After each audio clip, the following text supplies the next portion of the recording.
My name is Marguerite Whitlock. Most people call me Margie. I'm 34 and I rebuild dead furniture for a living, water-stained dressers, split table legs, chairs somebody's grandmother sat in until the joints gave out. I work with my hands in a rented bay off Route 9 in Brockton, Massachusetts, and I am very good at making broken things look like nothing ever happened to them. The afternoon, my father's heart stopped. I was sanding the arm of a Windsor chair he'd taught me to repair when I was 16. The call came at 3:48. By 9:20 that same night, my stepmother was standing in the doorway of the only house I'd ever called home, holding a brass key that no longer fit any lock I had a copy of, and she said the sentence she must have rehearsing since the hospital called. "This stopped being your home the day your father couldn't protect you anymore. Take your bag and go." I had a canvas duffel, a sander, and my father's work notebook zipped into the side pocket. I didn't argue. I didn't cry in front of her. I picked up the bag and walked past her down the porch steps, and the last thing I heard was the deadbolt turning behind me, a sound she meant as the end of something. She had no idea she'd just started the clock on her own. If you're new here, do my one forever before we go further. Hit subscribe and ring the bell, because the algorithm only shows these stories to people who need them if you do. And tell me in the comments where you're listening from and what time it is there. I read everyone, because here's what Sylvia didn't know as she turned that deadbolt. 11 months before he died, my father had spent a quiet Tuesday in a lawyer's office in Quincy, signing a stack of paper she had never seen and would never have understood if she had. He didn't leave me money. He left me something she'd spent 22 years, assuming I'd never have. And before I tell you what was on the first page of that document, the page that made her own attorney go silent on the phone, you need to understand who my father was and why a dying carpenter spent his last good year making absolutely certain his daughter could never be locked out of anything again. Let me take you back. My mother died when I was 11. Her name was Ruth, and she had a laugh that came out in 3 short bursts and a habit of humming hymns under her breath while she cooked, even though she only went to church at Easter. She kept a coffee can of buttons on the windowsill above the sink, and she'd let me sort them by color when I couldn't sleep. I remember the buttons better than I remember the funeral. The mind is funny about what it decides to keep. My father did not know what to do with a grieving 11-year-old girl. He was not a man who had words for the inside of things. He was a Finnish carpenter, cabinets, built-ins, the occasional restoration job for the antique dealers up in Sharon, and he understood the world the way a carpenter does, in terms of joints and grain and whether a thing was made to last or made to sell. So he did the only thing he knew how to do with his grief and mine. He took me out to the garage, handed me a block of pine and a piece of 200 grit sandpaper, and showed me how to feel for the high spots with the flat of my palm. "You can't see a bad sand job," he told me. "You can only feel it, so you close your eyes and you trust your hand." Every Saturday after that, we worked. He taught me the difference between a mortise and a tenon before I could spell either word. He taught me that hide glue lets go with heat and steam, which is why the old masters used it, because they wanted the next person, 100 years on, to take the chair apart and fix it without breaking it. They built for the person they'd never meet, he said once, holding a chair rail up to the light. That's the whole job, Margie. You build for the person who comes after. I didn't understand then how much he meant it. I was 12, and I just liked that he was talking to me. In our house, after my mother, getting talked to was the rarest thing there was. That same year, he married Sylvia. She came in with a smile that filled the doorway, and a son named Trevor, who was 4 years old and already used to getting the last cookie. She rearranged the kitchen the first week, moved my mother's button can off the windowsill and into a drawer, then into the cellar. Then I never saw it again. She bought matching towels. She started a Sunday roast tradition, pot roast and carrots and a particular gravy she was proud of, and she set the table every Sunday for the 3 of them. I want to be fair to Sylvia. because the easy version of this story makes her a cartoon, and she wasn't one. She was a woman who'd been left once before, by Trevor's father, with a maxed out card and a leased car she couldn't make the payments on. She told that story a lot, the way some people press on a bruise to make sure it still hurts. She was afraid of ending up with nothing, and that fear ran her like a motor. I understood the fear, I even felt sorry for it for a while. But fear in a person's is like rot in a beam. You can understand exactly how the water got in and still watch the whole thing come down on top of you. Within a year, my bedroom, the one with the window that looked out on the maple my mother had planted, had become Trevor's room, because a boy needs space to play, and I'd been moved to the screen room off the back hall that had been a sewing room and still smelled of machine oil. Within 2 years, the photographs on the mantel had changed. First, a few of my mother migrated to the upstairs hallway, then to a box. Then Sylvia replaced this with studio portraits of the three of them, her, my father Trevor, in coordinated outfits from a place in the mall that did soft focus backgrounds. There was one of all three in matching forest green sweaters. I wasn't in it. I hadn't been told there was a session. Trevor got swimming lessons. I got a we'll see about that next year that never became a next year. The math of it ran underneath everything in that house, and Sylvia kept it on an actual spreadsheet: groceries, gas, Trevor's cleats, my school shoes, reviewed on the first of every month at a meeting she called the Family Budget Review, the one family meeting I was never once invited to. When I finally worked up the nerve to ask my father about it, I was 13.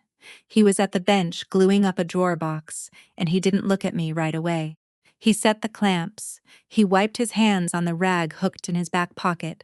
Then he said, "Sylvia had it hard before. She holds on tight because she's scared of letting go. Be patient with her."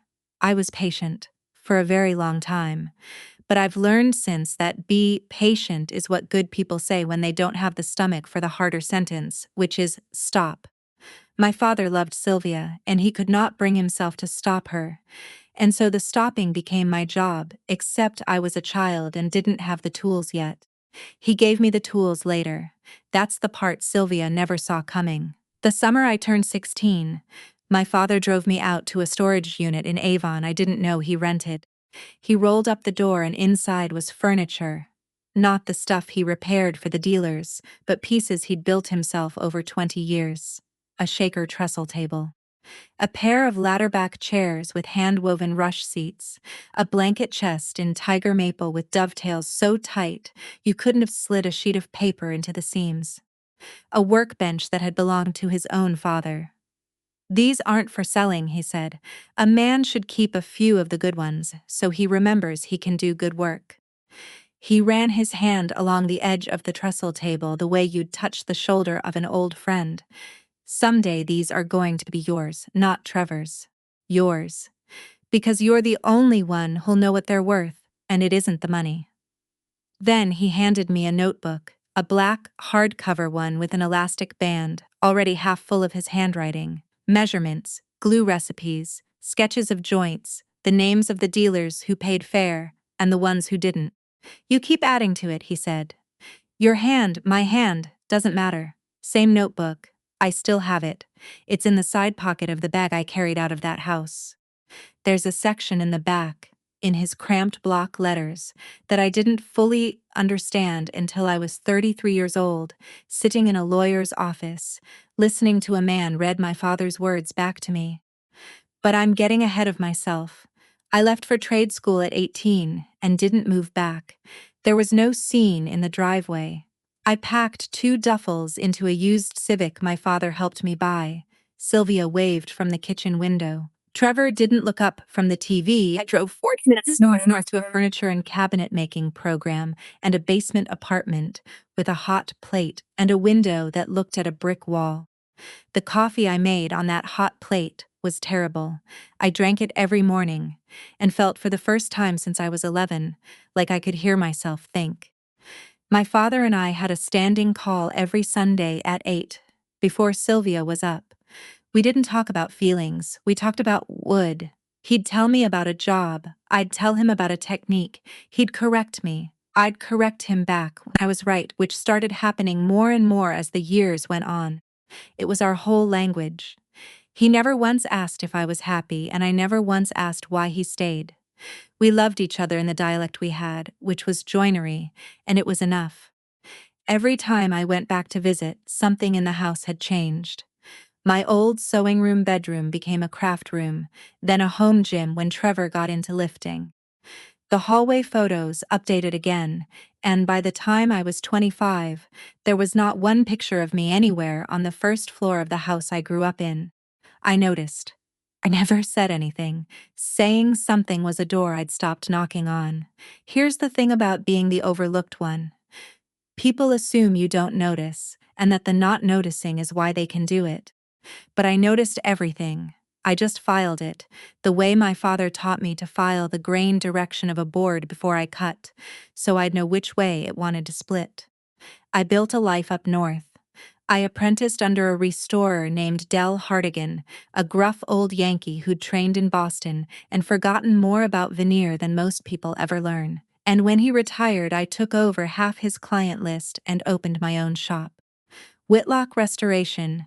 Nothing fancy, a rented bay, a paint booth I built myself, a sign a friend hand-lettered because it looked more honest that way. I did good work for the antique trade, for estate executors, for the occasional museum that needed a frame stabilized.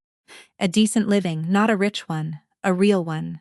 Sylvia never asked what I did, not once in 16 years. She assumed she could read it off my hands and my car and my unfashionable boots, that I was getting by, scraping along, nothing more. The idea that I might be good at something, that I might be quietly respected in a small and serious world she knew nothing about, never crossed her mind. In her ledger I had been entered, long ago, in the column for things that don't appreciate. That was her mistake. Not a moral one, an accounting one. She mispriced an asset and the market eventually corrected, the way it always does. My father got sick the spring I turned 33. Heart failure, the slow kind, the kind that gives you a year or two of warning if you're paying attention, and my father always has paid attention. The doctors in Boston laid it out plainly: medication, monitoring, a low-salt diet, no heavy lifting, and time. Maybe a good while, maybe not. He called me on a Sunday, off schedule, which is how I knew before he said a word. We talked for 40 minutes. He told me the prognosis the way he'd tell me a board had a hidden check in it. Flatly, without drama, just the facts of the material.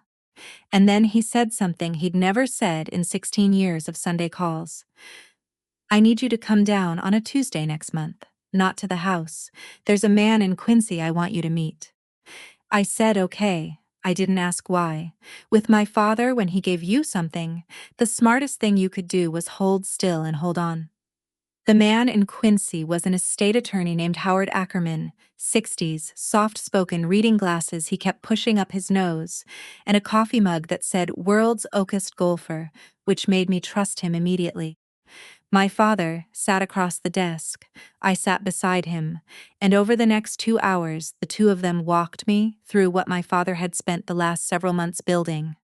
He had set up a revocable living trust, the Whitlock Family Trust, with himself as trustee while he lived and me as the successor trustee and sole beneficiary after. Into that trust he had moved the storage unit and everything in it. The pieces he'd built, the tiger maple chest, the trestle table, his father's workbench, all inventoried, photographed, and appraised by a certified appraiser out of Providence at a number that genuinely startled me, because it turned out my father's handmaids were worth a great deal more than he'd ever let on. He'd also moved a brokerage account into the trust, a modest one he'd been feeding for 30 years, a few $100s at a time, and a small parcel of land up in New Hampshire that had been his own father's, free and clear. Why a trust? I asked Ackerman. Why not just leave it to me in the will? And this is the part I want you to actually hear, because it's the part that matters. Ackerman took off his glasses. A will goes through probate. Probate is a public court process, slow, on the public record, and this is the part that matters for your situation. It gives anyone with a colorable claim a doorway to contest it. A surviving spouse, in particular, has rights against an estate that passes through a will. But assets held in a properly funded living trust don't pass through the will. They don't go through probate at all. The moment your father passes, the trust simply continues. You become the trustee, and the property is already yours. There's door to knock on, nothing to contest, because there's no public proceeding to attach a contest to. Your father didn't hide anything. Every transfer was legal, documented, and reported. He just made sure that when the day came, the answer was already settled. My father was watching me while Ackerman explained it. When Ackerman finished, my father said in his flat carpenter's voice, "I built it so nobody has to fight. There's been enough fighting in that house." He paused. "Sylvia gets the house. It's hers, free and clear. I put it in joint tenancy years ago. She's got the right of survivorship. It goes to her the second I'm gone. She gets my pension survivor benefit and the joint savings. She is taken care of. I made sure of that, because I loved her, and a man keeps his promises." He looked at me. "But the things I made with my hands and the seed your grandfather left, those go to the one who'll know what they are. That's you. And I'm doing it now, while I'm sitting here in my right mind with a lawyer as a witness, so no one can ever say I didn't know what I was doing, or that somebody pushed me into it." He had me sign as successor trustee. Ackerman notarized everything. And then, my father did one more thing. He took out my notebook, the black one with the elastic band, and turned to the back section I'd never fully read, and showed me what he'd written there over the past year. It wasn't joinery. It was a letter, pages of it in his cramped block hand, dated and initialed, explaining in his own words exactly why he'd done what he'd done and exactly what he wanted to happen. A statement of intent, Ackerman called it. "In case anyone ever claims he was confused," Ackerman said quietly, "this is your father in his own hand on the record, making it clear he was not. I want to tell you I understood in that office the full weight of what he's doing. I didn't. I understood the mechanics. I'm a careful person and I followed every step. But the why of it, that he was sitting there dying and spending his last clear year building a fortress around me so the woman he loved could not do to me, after he was gone, what she'd done to me his whole life while he watched and said, 'Be patient,' that I didn't fully feel until much later. Until the deadbolt turned behind me on the porch. 'Don't tell Sylvia,' he said as we stood to leave. Not cruelly, tiredly, not because it's a secret, because she'll worry and worry makes her grab, and I don't want her's last goods me spent. He put the notebook back in my hands and closed my fingers around it. After. She'll find out after, when it's already done, and there's nothing left to fight about. That's the kindest way I know how to do it. I kept the secret. We had 11 more months. I drove down more often that year than I had in the decade before it. And we worked in the garage when she had the strength, and when he didn't, I sat with him and we talked about wood. The last piece we worked on together was that Windsor chair, the one I was sanding when the hospital called. He couldn't do much by then. He sat in the good chair and told me where the high spots were by watching my hands, and I did the sanding, and we both pretended we didn't know it was the last one. He died on a Wednesday in October. His heart simply stopped in the early afternoon in his own kitchen with Sylvia in the next room. The hospital called me because, years earlier, before Sylvia thought to change it, my father had listed me as his emergency contact, and Sylvia, in all her careful accounting, had never found that particular line to revise. I drove the 40 minutes down with the radio off. I didn't cry. I thought about the last time he'd raised his hand to me, 6 days before, from the kitchen chair as I backed out of the driveway. Not a wave. Just a lift of the palm, held there until I was out of sight. The way he'd hold a board up to the light to check it was true. When I got to the house, there were already cars in his driveway. Neighbors. A cousin or two. Sylvia was in the kitchen arranging white chrysanthemums in a vase. in a black blouse, her hair pinned up, with the composed look of a woman who'd been bracing for this a long time and had decided exactly how she would carry herself through it. I went in the side door, my old way in, up the back stairs to the room that used to be mine and was now a home gym, and I sat on the rubber flooring next to Trevor's weight bench because I didn't know where else in that house I was allowed to be. Sylvia found me inside of 10 minutes, one hand on the doorframe. "You're not staying here," she said. I looked up. "This is my house now. It's been my house for years, and the only reason you ever set foot in it was him, and he's gone." She wasn't shouting. That's the thing people get wrong about cruelty. It's quietest when it's most sure of itself. "I changed the locks this afternoon, so take your bag and go. There's nothing here for you." She'd changed the locks. Her husband had been dead less than 5 hours, and at some point between the hospital call and the chrysanthemums, Sylvia had found the time to call a locksmith. "I want you to sit with that the way I've had to. Not the anger of it, the planning of it, the cold competence." She had grieved by securing the perimeter. I stood up. I had my duffel, my sander, and the notebook in the side pocket. "Okay," I said. That was all. "Okay." I walked down the back stairs and through the kitchen, past the chrysanthemums, and Trevor was standing at the bottom of the stairs holding his phone against his chest, 26 years old and not saying anything, looking at me the way you look at a person leaving a building you both know they're not coming back to. He didn't speak. Neither did I. There was nothing to say to someone who watched. I drove to a motel out by the highway, the Pinecrest, $39 a night. A mattress that sagged toward the middle, and a vacancy sign that psed pink through the curtains every time a truck went by. The key to my own shop was in my coat pocket. I had a portfolio of furniture in a Providence appraiser's file worth more than every stick furniture in that house combined, and a trust with my name on it, and a brokerage account 30 years in the building, and a piece of New Hampshire land that was already, legally, the moment my father's heart stopped, entirely mine. I could have told her.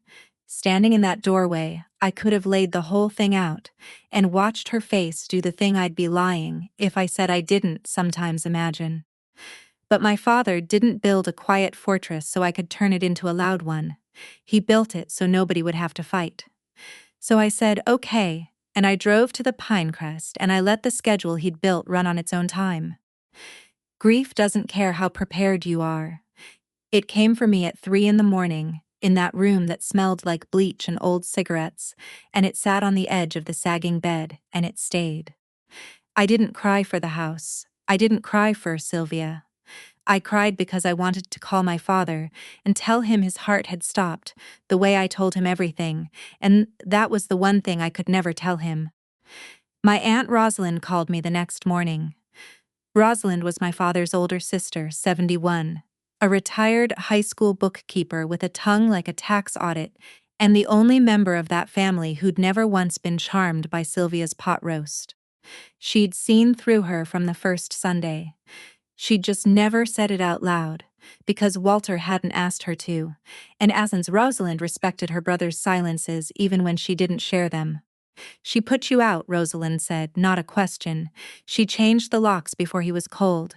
A long breath on the line. "I'm not surprised. I'm furious, but I'm not surprised." Then, lower. "Margie, there's something you should know. She's been telling people you abandoned him, that you were too busy with your little furniture business to come around. She told the Hendersons at church that you hadn't called in months. I called him every Sunday for 16 years. I know you did. I also know," Rosalind said, "that she had your father sign a power of attorney last spring. When he first got sick, she's on everything." I sat down on the edge of the bed. Not because of the money. My money was somewhere she couldn't reach, in a structure she didn't know existed. I sat down because I recognized the shape of what was coming.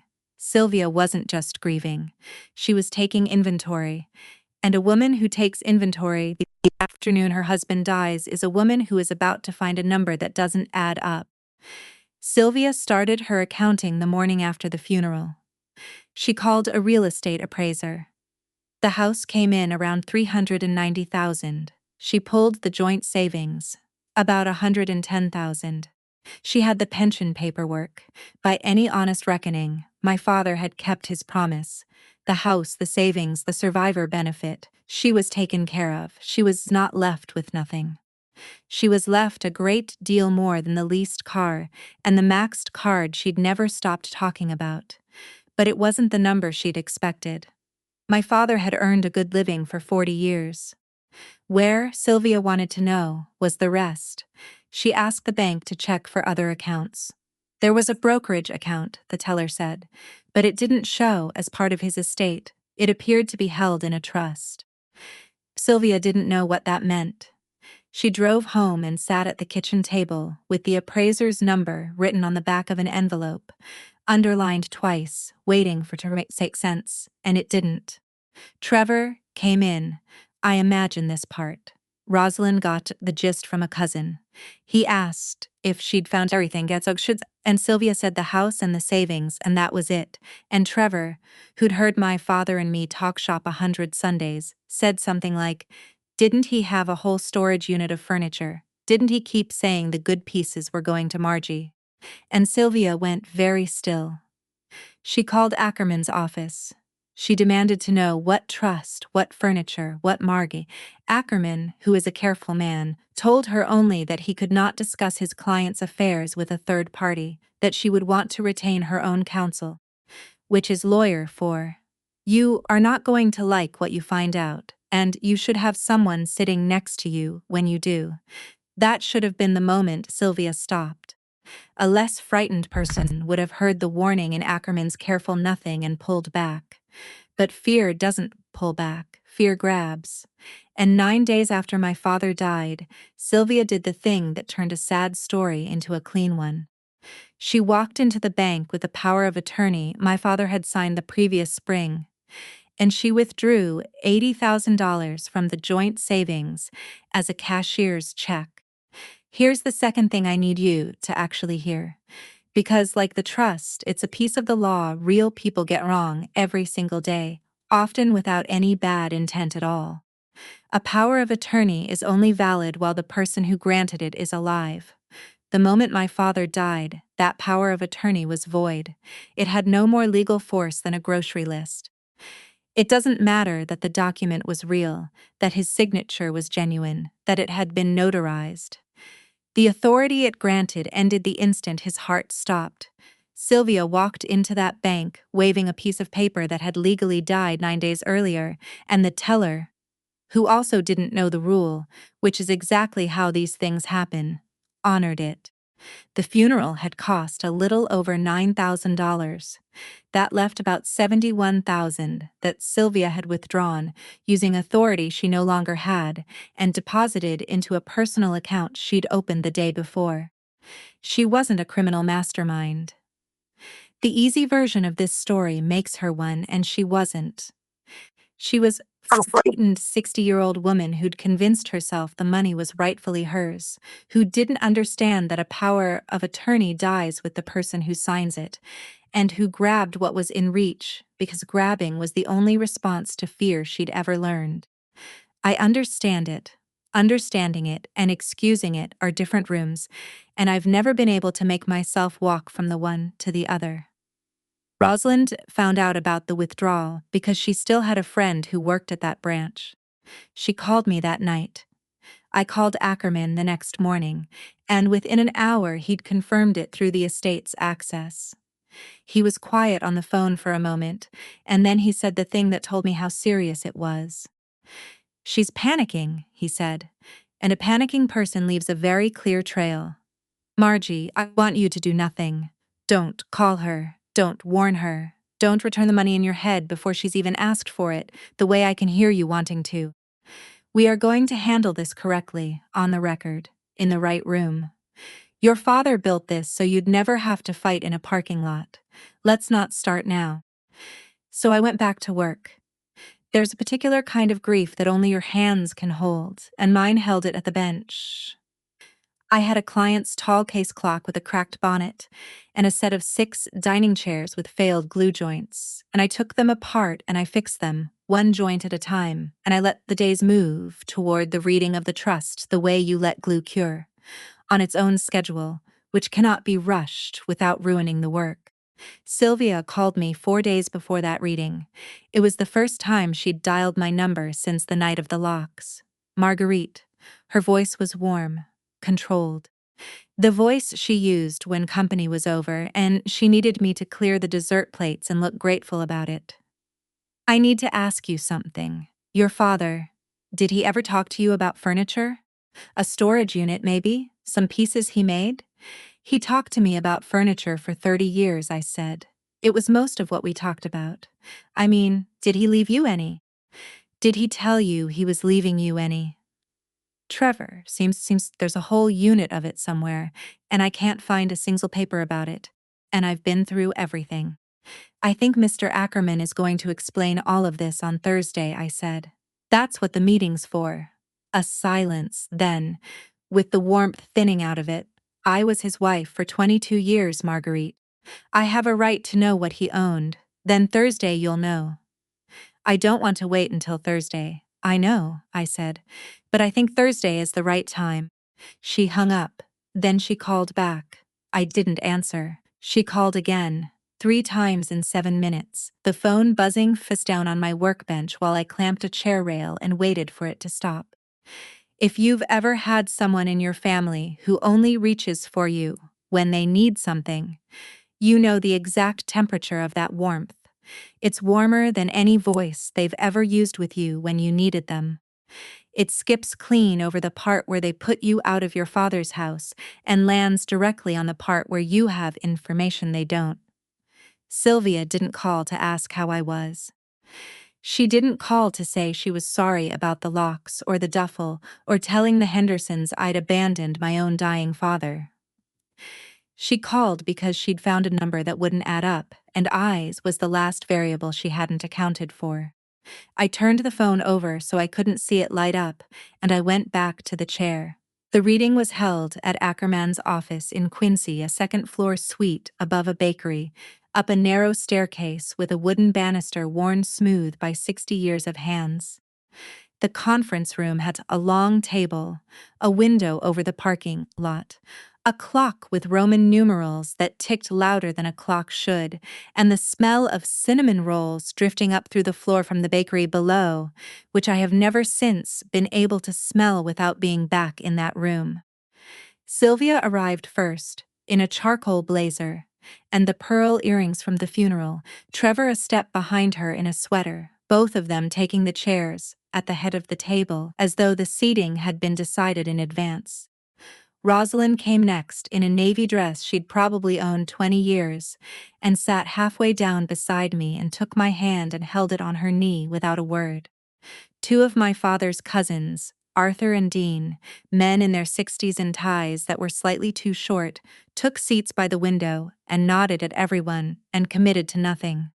I came in last, with Ackerman, who carried a leather case and wore, as always, glasses that needed pushing up. Sylvia's eyes went to the case and then to me. "What is all this?" she said. "I thought this was a will reading." "It's a reading of your husband's estate plan," Ackerman said mildly, settling into his chair, "which includes his will. And 1 or 2 other instruments. If everyone's comfortable, I'll explain the structure before I read anything, because the structure is the thing that's going to answer most of your questions." He said the word structure, the way a builder says foundation, carefully, and with the clear implication that everything coming after depended on understanding this part first. He read the will first, because the will was the simple part. To my wife, Sylvia, the family home, already hers by survivorship, the will merely confirming it, and the balance of the joint savings and the survivor shin. To Trevor, $10,000 from a small account my father had set aside, and his truck. Sylvia nodded along, her hand flat on the table, the way you nod at numbers you've already counted. When Ackerman read for Trev's 10,000, Trevor blinked and glanced at his mother, and his mother's jaw set. But she held her composure. "That," Ackerman said, closing the will folder, "is the entirety of what passes through Walter Whitlock's probate estate. He let that sit for a second. However, I'm obligated to inform everyone present that the probate estate represents only a portion of the assets your husband and father held during his lifetime. Beginning about 11 months before his death, Walter executed a series of fully legal, fully documented transfers into a revocable living trust. Those assets are not part of his probate estate. They are not subject to distribution under his will. They pass according to the terms of the trust. The clock ticked. Sylvia's hand stopped moving on the table. Transfers to whom? She said, flat. Not really a question. Ackerman took off his glasses and looked at her, and then at me, and the room held its breath, the way a room does right before a load comes off a beam. The successor trustee and sole beneficiary of the Whitlock family trust, he said, is his daughter, Marguerite. I have repaired a lot of brokenness in my life, and I have learned to read the moment a joint finally gives. There's a particular small sound, a tick, when the glue lets go and the whole assembly shifts. The silence in that room, after Ackerman said my name, was that sound, drawn out across the whole table. Trevor's mouth opened. Arthur leaned back. Dean took off his glasses and set them down very precisely. Rosalind, who had known the whole time, simply tightened her hand around mine. Sylvia stood up. The chair legs barked against the floor. What transfers, she said, and now the warmth was entirely gone, and what was underneath it was bare and pale. I was his wife, 22 years. What are you talking about? What furniture? What trust? Perhaps Mr. Ackerman can walk us through the specifics, Ackerman said, with the patience of a man who has delivered news like this before and knows the next 10 minutes are the only ones that matter. He opened the case and laid out, one folder at a time, exactly what my father had built. The trust instrument itself executed and notarized with the statement of intent attached. My father's own words, in his own block hand, dated and witnessed, explaining that he was of sound mind, that he loved his wife and had provided for her, and that the furniture he'd built with his own hands and the legacy his father had left were going to the one child who would understand their worth. Ackerman read the line where my father wrote, "I am doing this freely with a clear head and a clear heart, so that no one has to fight." When he read that, Sylvia sat back down. Not gracefully, like the strings had been cut. Then the appraisal of the furniture, valued by the Providence appraiser at a number that made Trevor's head come up. The brokerage account, 30 years in the building. The New Hampshire land. It was not generational wealth. It was the careful, patient accumulation of a working man who built things to last and put a little away every month for 30 years, and it added up to enough. Enough to matter. Enough to startle a woman who had priced me long ago in the column for things that don't appreciate. None of this, Ackerman said, is part of the estate Sylvia inherits. It was legally transferred during Walter's lifetime, with independent counsel, full documentation, and a contemporaneous statement of his intent and capacity. It is and has been since the day those documents were signed, the property of the trust, of which Marguerite is trustee and beneficiary. Sylvia turned to me. Her face was the color of the conference room wall. "You knew," she said. "All those Sundays you sat in my house and ate my food, you knew." I looked at her. I'd had 11 days to decide what I would say in this moment, and what I said was the true thing, which is usually the shortest. "You changed the locks before he was cold," I said. "You want to talk about what I knew." The clock ticked. Nobody filled the silence. But Ackerman wasn't finished. He reached into the case one more time and took out a single sheet, and he laid it in the center of the table, squared to the edge.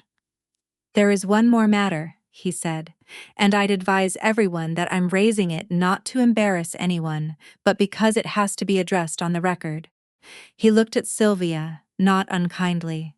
9 days after Walter passed, a withdrawal of $80,000 was made from the joint savings account, using a financial power of attorney that Walter signed last spring. Arthur looked at the ceiling. Dean looked at his shoes. Rosalind looked at Sylvia with an expression I'd never seen on my aunt's face. Not anger, not even pity, but something closer to grief, as though she'd been hoping right up until that sentence that she was wrong about who Sylvia really was. Under Massachusetts law, Ackerman went on, in the same even voice, a power of attorney terminates automatically and completely upon the death of the principal. The authority it granted ended the moment Walter died. The document used to authorize that withdrawal had no legal force on the day it was used. The funeral costs, the only legitimate charge against it, came to $9,140, which leaves $70,860 that needs to be accounted for and returned to the estate. The room did the math at the same time, the way a room does, silently, and the silence that followed was the kind where everyone is suddenly very interested in the grain of the table. "I needed it for the funeral," Sylvia said. Her voice had lost all its command. "The funeral was $9,000, Ackerman said gently. "I'd strongly advise you, Sylvia, to consult your own attorney before you say anything more about that withdrawal. I mean that as a kindness. You'll want someone in your corner for this part." And Trevor, who had said nothing this whole time, who I think genuinely had not known any of it, not the trust and not the locks and not the 80,000. Said one word very quietly, the way you say a word when you're not asking a question but making a plea. "Mom." That was all. "Mom, please let this not be what it looks like." Sylvia didn't answer him. She sat at the head of the table with both hands gripping the edge of it, her knuckles white against the dark wood, and for the first time in the 22 years I'd known her, she had nothing to say. Below us, through the floor, somebody at the bakery turned on a mixer, and the low mechanical hum of it filled the room like a small alarm nobody could shut off. I want to stop the story here for one moment, because if you've made it this far, I think you might be someone who needs to hear this particular part. If you have ever been the person in your family who was treated as useful instead of loved, the one they called when they did something and forgot when they didn't, the one whose name didn't make it onto the Christmas card, then you already know that the deepest wound isn't the money, or the house, or the furniture. It's being mispriced. It's living your whole life next to people who decided, early and permanently, that you were worth less, and who never once updated that estimate no matter what you became. If that's landing somewhere real for you right now, leave a comment and tell me. Did you ever have to walk away from someone who only valued you when it cost them nothing? And if this story's reaching you tonight, subscribe, because the only way it finds the next person who needs it is you. Now let me tell you how it ended, because it didn't end the way the loud version of this story wants it to.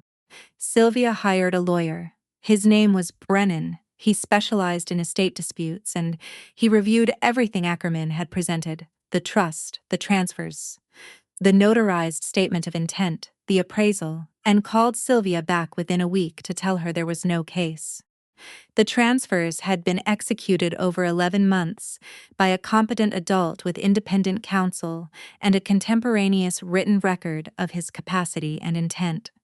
There was no undue influence to argue, because I'd had nothing to do with setting it up beyond signing in front of a notary. The furniture had been built by Walter. The land had come from Walter's father. The brokerage account had been funded entirely from Walter's own earnings, traceable and separate. About as clean a transfer, Brennan told her, as he'd ever reviewed. "Your husband was generous to you." Brennan told her. Sylvia repeated this to Rosalind, months later in a different voice than she'd ever used about me. "He left you the house free and clear, the savings, the pension. He didn't leave you with nothing. You're reading nothing into it because of what he left her. But that's not the same thing, and a court won't see it the way you do." The 80,000 was the harder matter. Ackerman sent a formal demand for the 70,860. Brennan advised Sylvia to comply immediately, because the alternative, a conversation about misuse of an expired power of attorney to convert estate funds, was a conversation no one wanted her to have. She returned it.